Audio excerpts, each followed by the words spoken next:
Bom dia, feliz dia.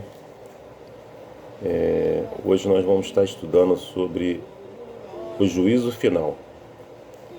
Lição de domingo, dia 18 de dezembro. Para muitos, a ideia de julgamento significa condenação.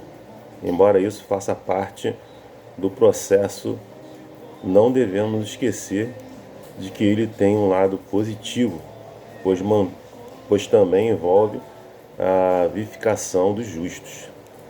Como diz lá em Daniel 7:22, né? Daniel se referiu-se aí a um juízo do tempo do fim, em favor dos santos do Altíssimo, não é isso? Depois vocês podem lá olhar essa passagem de Daniel 7:22. Então o juízo inclui dois aspectos. Esses dois aspectos lá em 1 Reis 8:32 vem dizendo o seguinte: ouve tu nos céus, age e julga os teus servos, condenando os ímpios, fazendo com que pague por seus atos e justificando o justo, para lhe retribuir segundo a sua justiça. Né? Então nós vemos aí que esse julgamento é para condenar aí o ímpio, né? E para justificar aí o justo, como diz aí em 1 Reis 8:32, né? A lição também pede para a gente abordar, ler, né? Meditar em Mateus 25:31-46, vem falando aí do grande julgamento, e João 5:21-29. Então eu peço que vocês meditem nesses textos aí, como outros que nós vamos falar no decorrer da lição.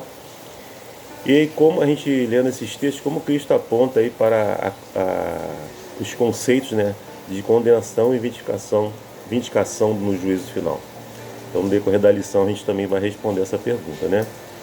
Então alguns afirmam que as expressões não é julgado, lá de João 3:18, não será julgado, João 5:24, significam que aqueles que estão em Cristo não serão julgados de forma alguma.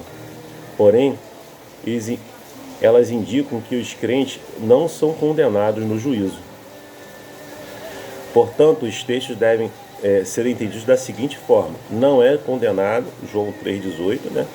E não entrará em condenação, João 5:24. Então dizem que aqueles que estão em Cristo, eles no dia do juízo, eles não serão condenados. Na verdade, como diz lá em 1 Reis 8:32, né?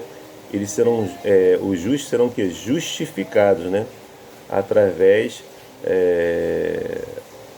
para eles retribuir segundo a sua justiça, aquilo que eles fizeram durante o período que eles estiveram aqui na Terra, não é isso? Bom, a lição também vem abordando o seguinte: em suma, o nosso destino é determinado nessa vida presente, ou seja, tudo que você faz aqui na Terra, ele vai determinar. Então a salvação depende exclusivamente de você, a salvação é individual. Entendeu? Eu não tenho como salvar outras pessoas. Eu posso levar o Evangelho, eu posso pregar a palavra, eu posso falar de Jesus para as pessoas, mas as pessoas têm que ser convencidas através do Espírito Santo de Deus, que elas estão no caminho errado, né? E possam abrir o seu coração, né? O seu coração não pode estar endurecido, para que o Espírito Santo atue e transforme a vida delas, para que elas também tenham essa mesma fé minha e sua, não é isso? Então é importante que a gente tenha isso em mente, ou seja, o seu futuro depende da sua vida presente agora. Os que estão em Cristo têm assegurado a sua vindicação no juízo, e os que não estão em Cristo permanecem sob condenação, ou seja, esses realmente vão ser condenados. Ao descrever esse julgamento, lá em Mateus 25:31-46, Jesus menciona a presença não apenas dos cabritos, que seriam os ímpios, mas também das ovelhas, dos justos, né? Ele diz que as ovelhas ficariam à sua direita, né? Eu sou justo, e os cabritos à sua esquerda, né? Então os justos, aqueles que ajudaram, né? Durante o período de estiveram na terra, aquelas pessoas que estavam precisando, estavam com fome, ajudaram, deram alimento, aquelas que estavam sem roupa e foram vestidos. Todas essas pessoas que foram ajudadas por essas pessoas através das suas obras, né, elas são reconhecidas como se eles estivessem ajudando o próprio Cristo, né? E aquelas pessoas que não fizeram isso, né, ou seja, não agiram com essa boa fé, com essa boa intenção, e não fizeram isso, elas são reconhecidas como os cabritos, como os ímpios, né?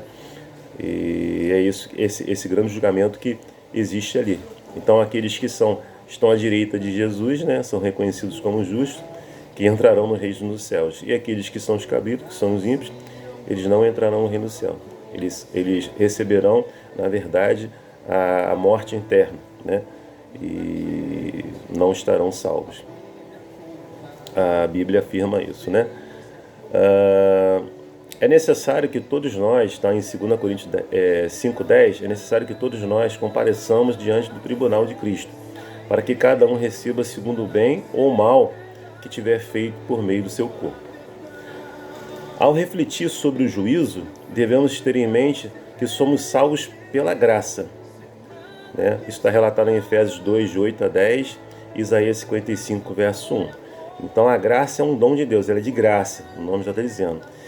E a fé, né, mediante a fé, a graça mediante a fé, mas a fé é o que? É um dom de Deus, nós precisamos reivindicar esse dom de Deus, não é isso?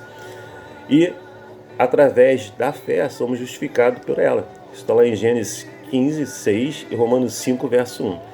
E julgado pelas obras, que vocês podem ver lá em Eclesiastes 12, 14 e Mateus, como nós relatamos, Mateus 25, 31, 46 e Apocalipse 20, de 11 a 13 também.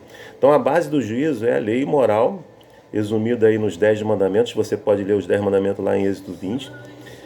E também Eclesiastes 12, verso 13 e 14, Tiago 1, 25, Tiago 2, de 8 a 17. Então as obras são evidências externas da genuidade das expressões salvíficas e consequentemente serão avaliadas no juízo. Então lembre-se, não existe um decreto divino arbitrário que elege alguns para a salvação e outros para a perdição. Não.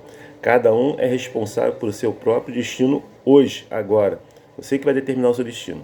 No fim, o juízo não é um momento em que Deus decide nos aceitar ou rejeitar, mas o momento em que Ele indica qual é a nossa escolha final, se aceitamos ou não uma escolha manifestada pelas nossas obras ao longo do tempo.